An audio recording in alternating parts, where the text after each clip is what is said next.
put my notes, but that's okay. Look,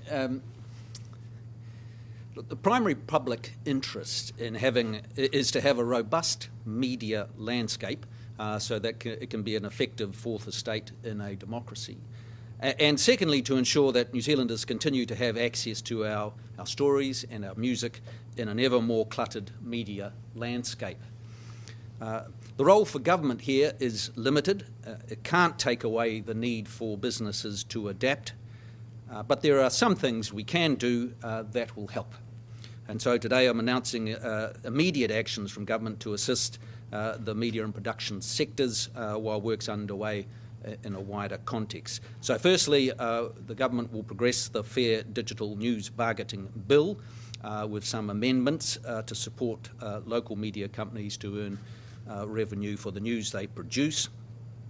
I'll look closely at the design and look, the primary changes will be to align the bill more closely with the Australian approach and adopt a ministerial designation framework for determining which platforms are subject to the bargaining framework. So just that's about how you start and get involved, and I think it makes sense to be more aligned with Australasia.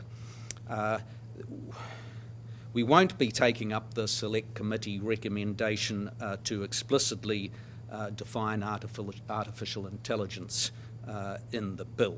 I absolutely agree that the use of AI is something that should be negotiated with parties, but more work needs to be done in that area before we attempt to legislate there.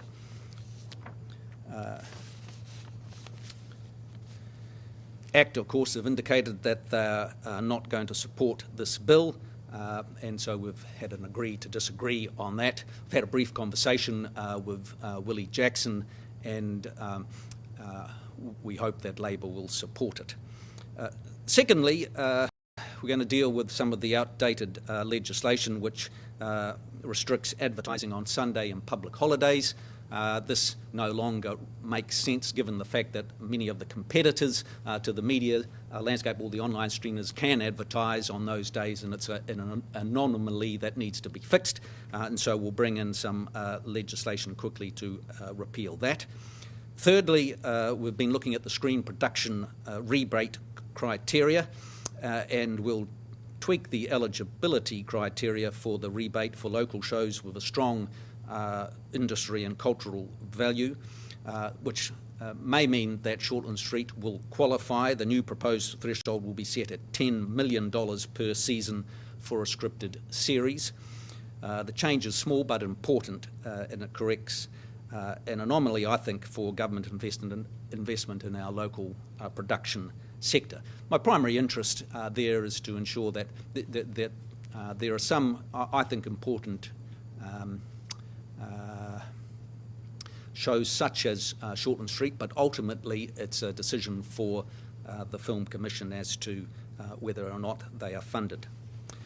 Fourthly, we're mindful of the situation in local news and current affairs, and there have been two, I think, good programs that have worked well in terms of open justice and local democracy, and so I've sent letters to New Zealand On Air encouraging them to continue to support those programs, and we've, in a very difficult budget, continued to fund New Zealand On Air at its current rates, and we believe they'll have the capacity to continue those two things. So that's by way of introduction, and happy to answer any questions. ACT says that the addition of a minister into the process risks undermining trust in media as it opens the process to allegations of political interference. What do you say to that? Well, I think what we're trying to do is align it more with the Australian approach. The Australian legislation has been in place for a few years, and ultimately there is a ministerial decision to designate a company before it gets drawn into this whole regime, and we think it makes sense to have a similar regime. Are you only proceeding with this bill because you couldn't come up with any other ideas? No, I think what we're appreciating is that the broader media landscape is under intense pressure. I think everybody sees that, and we're all conscious of that. And like I say, it's not something that government can fix on its own. It's ultimately for businesses to adapt, but there are some things that we can do, and looking at this, we think this is a pragmatic set of things that will make some difference, but ultimately it's still up to the businesses out there operating and trying to find their way through what is a challenging set of circumstances. How would you describe the nature of the conversations with your governing parties around this bill? Just typically robust. We don't have to agree on everything, and that's how the coalition works. And so we're National and New Zealand First are keen to support this Fair Digital Bargaining Bill. ACT has been consistently opposed to it, and so ultimately it will only succeed if we get support from Labor. Have you asked Labor directly if they support this bill? Yes, I've had a brief conversation with Willie Jackson, and quite appropriately he'll need to take it through to their caucus and talk their way through it, but all indications are that they will be supportive. In opposition, National MPs described the previous NZ On Air regime as a bribe, a slush fund, and lacking any independence. Now you're proposing even less independence than that fund had, because the minister is going to make the decision. So why is David Farron not right when he says it's totally unprincipled? Well, look, I think the issue with the large $55 million fund during the COVID period was that I don't think it was particularly well designed, and there were a whole lot of things that needed to be, boxes that needed to be ticked before the money went through, and I think that was unhelpful in terms of having sort of trust and respect and a separation between government funding and the way that the news was written. This is a different thing entirely. It's around a backstop to ensure that, or to encourage negotiations to happen between the press and the large streamers. And all we're doing is, well, what is the trigger before some kind of legislative process starts? And in Australia, it's with a ministerial designation, and we think it's appropriate to have a similar approach. What do you call countries where ministers decide which media will be funded or not? It's nothing to do with government deciding who's going to be funded. No, it's not. No, yes, but the minister is deciding whether or not a particular company will be designated under this regime. And of course, the minister is not just going to make it up on the spot. It will be following a process and advice that the minister receives. But ultimately, what we're trying to achieve here is encouraging conversations to happen, and there's a backstop, and it's based on the Australian approach, which I think is, as a general rule, we should try and be consistent across the Tasman if we possibly can. Is this going to save the media's problems? Look, I'm not making any such claims. Ultimately, as I said, businesses in the media landscape have to adapt to difficult environments, and so that remains the case. But there are things that we can help with, and so that's what we're trying to achieve here. How much revenue do you expect it to bring in? Pardon? How much revenue do you expect it to bring in for the sector? Look, I'm not going to make any predictions. There's an estimate that the changes around the advertising on Sunday may bring in an extra, up to $6 million a year. It depends on whether or not there's a Rugby World Cup and games on a Sunday morning, and so that's hard to predict precisely. And then the impact of negotiations between Google and Meta. There are figures that have been bandied around, but ultimately that's something that is negotiated between the parties. But ultimately this is just creating a legislative backstop to encourage those conversations to happen. Do you have a rough idea of the figure? I'm not going to speculate on that. Paul, you said a few weeks ago you hadn't yet spoken to TikTok. Have you been able to do this?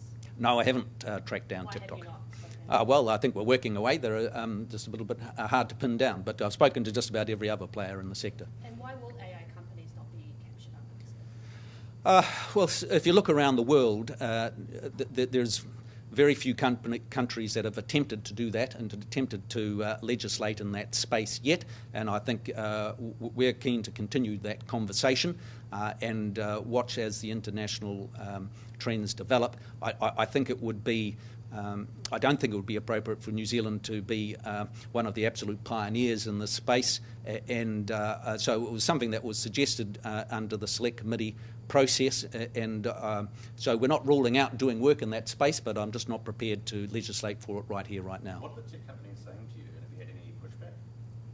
Oh, well, I think their opposition to this bill has been well canvassed, and so we're fully aware of that. I've met with them, and I think that they may be.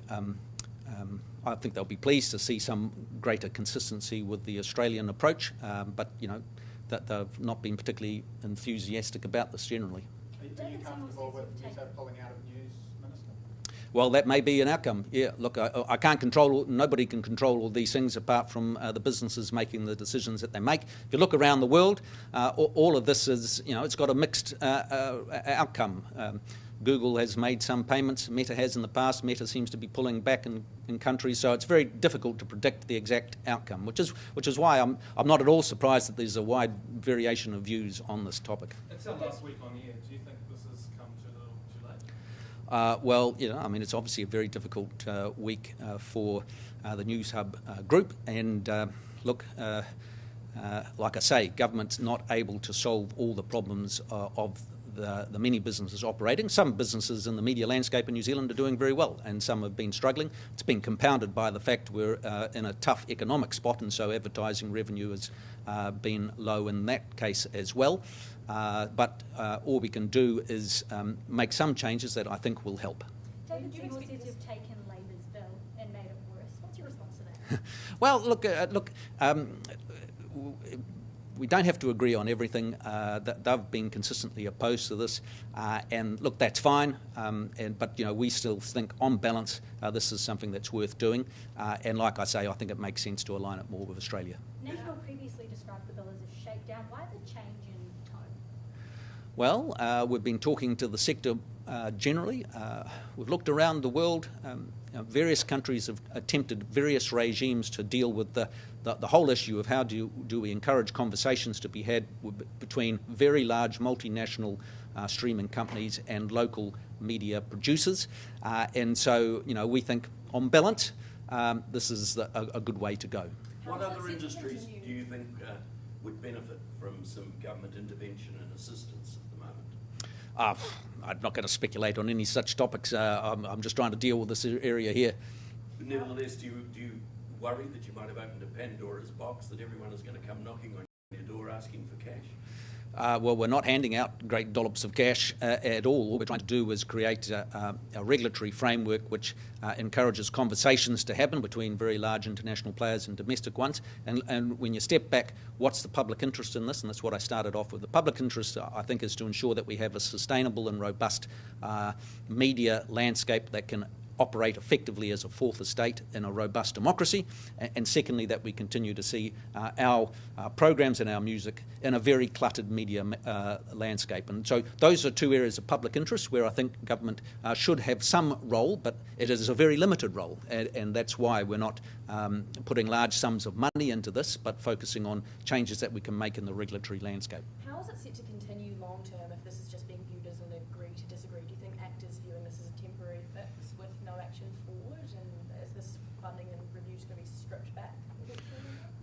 Well, look, the legislation, the Fair Digital Bill will pass if we get the support from Labor that we expect, and then we continue to work our way through many other challenges that there are in the landscape, and so we've got to deal with the broader issue of AI.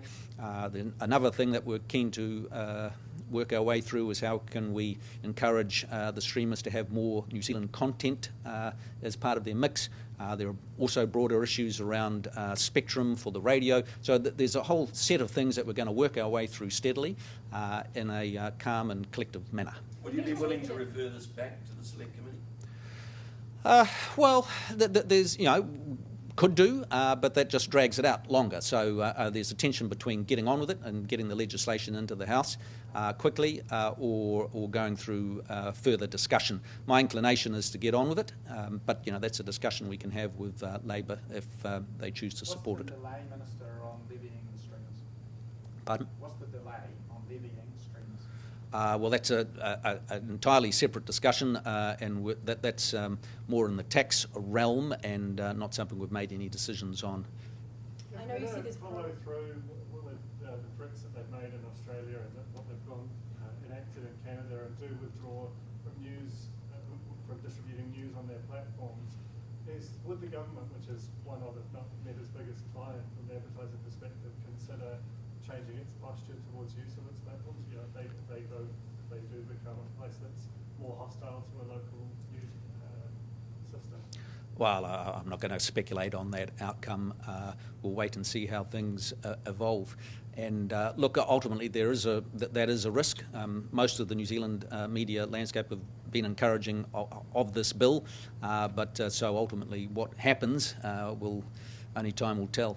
I know you said there's processes, but when do you expect it to pass into law? Before the end of the year is the goal. So we need to bring in an amendment paper which makes a series of changes, some recommended by the Select Committee and around the designation process, and then that'll go through the House and certainly be passed before the end of the year.